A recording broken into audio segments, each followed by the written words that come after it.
بسم اللہ الرحمن الرحیم۔ آسان علم دین کورس سبق نمبر 32۔ آج کے سبق کا عنوان ہے پڑوسی۔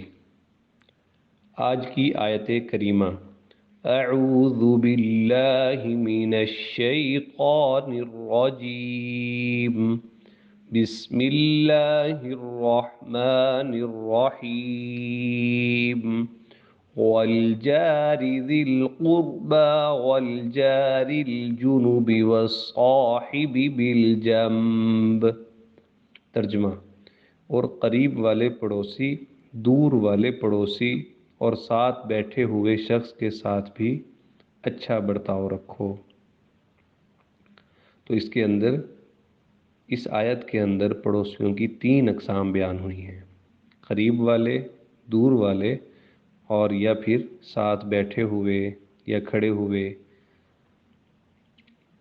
اس کے بعد آج کی حدیث مبارک، رسول اللہ صلی اللہ علیہ وسلم کا مبارک ارشاد ہے: من کان یؤمن باللہ والیوم الآخر فلا یؤذ جارہ۔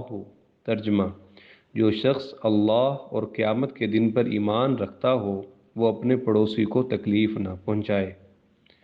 آج کی مسنون دعا: برے پڑوس سے بچنے کی دعا: اللہم انی اعوذ بک من جار السوء۔ ترجمہ: اے اللہ، میں برے پڑوسی سے تیری پناہ میں آتا ہوں۔ آمین۔ آج کا فقہی مسئلہ: پڑوسی کو تکلیف پہنچانا ناجائز ہے، بلکہ اس کا خیال رکھنا چاہیے، اس کے کام آنا چاہیے۔ احادیث میں اس کی بہت ترغیب ہے، چاہے وہ مسلمان ہو یا غیر مسلم، نیک ہو یا گناہ گار، مسافر ہو یا مقامی، راحت رساں ہو یا تکلیف دیتا ہو، اجنبی ہو یا جاننے والا ہو، شناسا ہو، دور کا پڑوسی ہو یا نزدیک کا، کسی پڑوسی کو بھی تکلیف پہنچانا جائز نہیں۔ اللہ پاک ہمیں اس کے اوپر عمل کرنے کی توفیق عطا فرمائے۔ آمین۔ جزاکم اللہ خیرا۔